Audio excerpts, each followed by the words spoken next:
Let the party begin for the grand old party. Republicans from around the country are now in Cleveland to begin the 4-day process of officially naming Donald Trump as their presidential nominee. The NBA Finals now seem like a distant memory as the Quicken Loans Arena has been transformed into an armed fortress for approximately 2,500 delegates. Last night, Trump and his running mate, Indiana Governor Mike Pence, sat down on 60 Minutes for their first interview as a presidential ticket. They tried to present a unified front, particularly on areas where they differ, like authorizing the war in Iraq. I was against the war in Iraq from the beginning. Yeah, but you've used that vote of Hillary's, that was the same as Governor Pence, many people as the example of her bad judgment. Many people have, and frankly, I'm one of the few that was right on Iraq. Yeah, but what about he? He's entitled to make a mistake every once in a while. But she's not. Okay, come on. But she's not. Polls show the race to be tightening. CNN, for example, shows Hillary Clinton is the choice of 42% of the voters, Trump with 37%. Libertarian Gary Johnson, who's running with former Massachusetts Governor Bill Weld, is now in double digits at 13. Green Party candidate Jill Stein of Lexington tallies 5. 42 delegates from Massachusetts are on the floor of the convention this week, but there's some notable absences like Governor Charlie Baker and 2012 presidential nominee Mitt Romney. Adam Reilly will be covering the proceedings for us all week. Tonight he looks into how a Trump presidency could affect a state like Massachusetts, one that lacks the heavy hitters who will have Donald Trump's ear.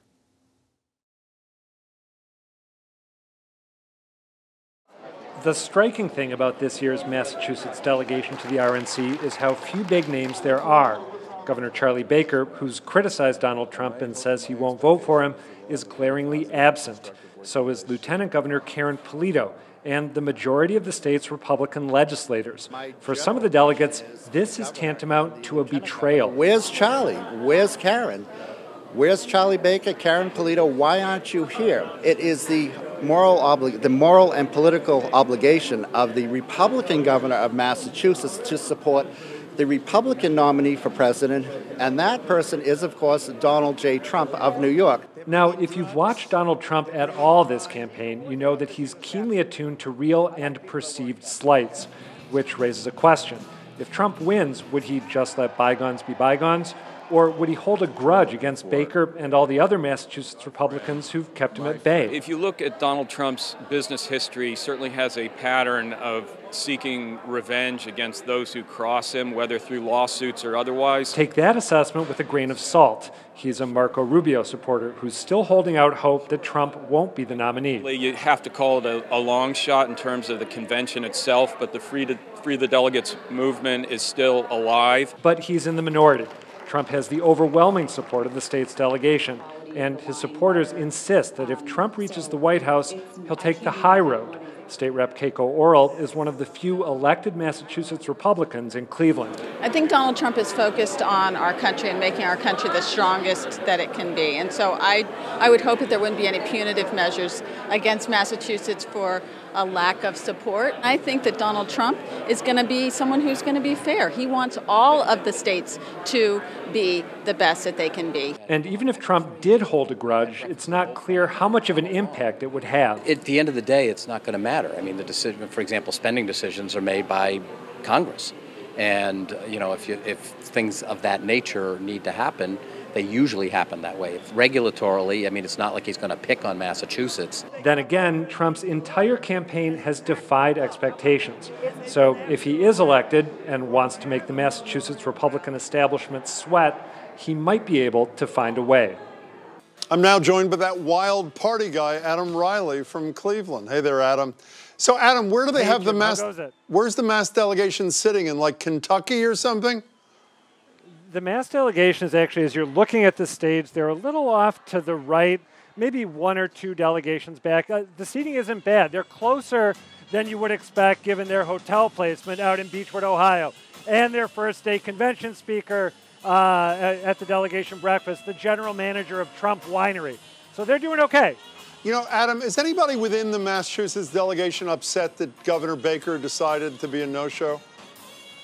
There are some people who are very upset. I talked to a guy today named Tom Mountain, featured in the package, and he was irate. He said that the governor has a moral responsibility as the leader of Republicans in Massachusetts to be there. But then you talk to other people who are bigger fans of the governor's, and they found a way to kind of come to terms with his absence, even if they're Trump supporters.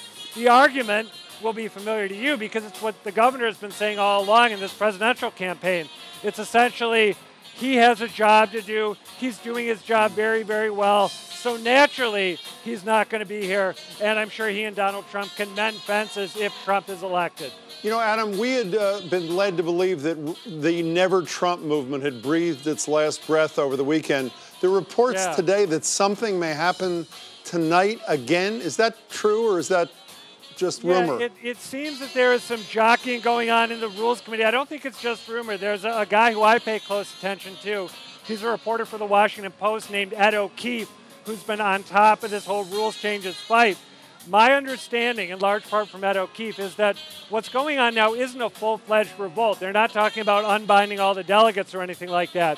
What they're talking about doing is changing the rules in a way that could slow down the progression of the convention and maybe embarrass Donald Trump and his supporters. Although, to be honest, I'm not sure how many people who are going to be watching this thing at home would even be aware of the slowing down if it happened. So I think it's an interesting story, but it's not a huge story, at least yet. Speaking of watching at home very quickly, there are also rumors that Donald Trump is going to break with tradition, and maybe after his wife speaks tonight, he may address the convention on Monday night, not just Thursday. Any truth to that or no? Right. I don't know if it's true or not, but honestly, Jim, what would be more fitting? I mean, this is a guy we have seen throughout the campaign who has trouble sharing the limelight with other people. Think of the interview he did with 60 Minutes the other day and Mike Pence. So what could be more Trumpian than to bump his wife off the stage and, soak up his own 15 minutes of fame before his designated night? Adam, thanks so much. We appreciate it. We'll talk to you on Boston Jim. Public Radio tomorrow afternoon, again All on right. TV tomorrow night.